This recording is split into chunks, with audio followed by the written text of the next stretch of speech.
জলাশয়ে পড়ে গেলেও যাত্রীবাহী বাস আহত হয়েছেন প্রায় ২০ জন যাত্রী। তাদেরকে আহত অবস্থায় নিয়ে যাওয়া হয় হাসপাতালে। বসিরহাটের ঘটনা। বসিরহাটে সেখানেই গাড়ির চালক, ওই বাসের চালক এবং খালাসি, তাদেরকে আটক করা হয়েছে। জিজ্ঞাসাবাদ শুরু করেছে পুলিশ। কিভাবে ঘটলো এই ঘটনা তা খতিয়ে দেখা হচ্ছে। জলাশয়ে উল্টে গেছে যাত্রীবাহী বাস, উল্টে জখম হয়েছেন ২০ জন। সেই ছবি এই মুহূর্তে দেখাচ্ছি আপনাদেরকে, যেখানে এই যাত্রীবাহী বাসটি সেটি জলাশয়ের মধ্যে পড়ে যায় এবং আহতদেরকে উদ্ধার করে সেখান থেকে হাসপাতালে নিয়ে যাওয়া হয়। এবং ইতিমধ্যেই পুলিশ ঘটনার কিভাবে ঘটলো তা খতিয়ে দেখছে। সঞ্জিত চক্রবর্তী আমাদের সঙ্গে টেলিফোনে রয়েছেন প্রতিনিধি, বিস্তারিত জানবো। সঞ্জিত, কিভাবে ঘটলো এই ঘটনা?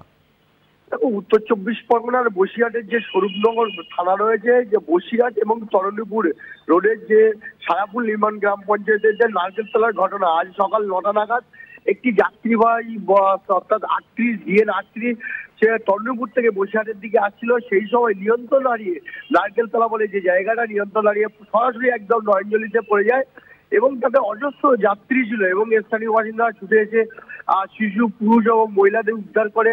তাদের কাউর হাত ভেঙে গেছে, আবার কাউর মাথা ফেটে গেছে। ইতিমধ্যে মোট এই ঘটনায় ২০ জন জখম হয়েছে। তাদের উদ্ধার করে সারাপুর গ্রামীণ হাসপাতালে ভর্তি করা হয়েছে। এর মধ্যে বেশ কয়েকজনের অবস্থা কিন্তু আশঙ্কাজনক। প্রাথমিক যেটা অনুমান, যে নিয়ন্ত্রণ হারিয়ে কেন বাস নয়নজলিতে বললো, ব্রেক ফেল হয়ে নয়নজলিতে বললো না, গতিবেগ ছিল অনেক বেশি। এটাও যখন তদন্তকারীরা শুরু করেছে তদন্ত, এই ঘটনার যে ঘটনাস্থলে ধর্মনগর থানার পুলিশ গিয়েছে এবং ইতিমধ্যে বাসের চালক এবং কন্ডাক্টরকে আটক করে জিজ্ঞাসাবাদ করছে। কিন্তু দুর্ঘটনাগ্রস্ত যাত্রী এবং প্রত্যক্ষদর্শীদের বয়ান অনুযায়ী এই গাড়ির গতিবেগ অত্যন্ত বেশি ছিল, যার কারণে ব্রেক ফেল হয়ে অর্থাৎ নয়নজলিতে পড়ে যায়।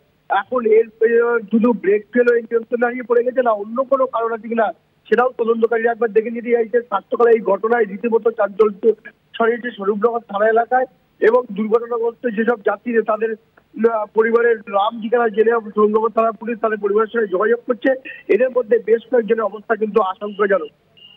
বেশ, ধন্যবাদ তোমায় সঞ্জিত চক্রবর্তী, আমাদের সঙ্গে টেলিফোনে ছিলেন প্রতিনিধি।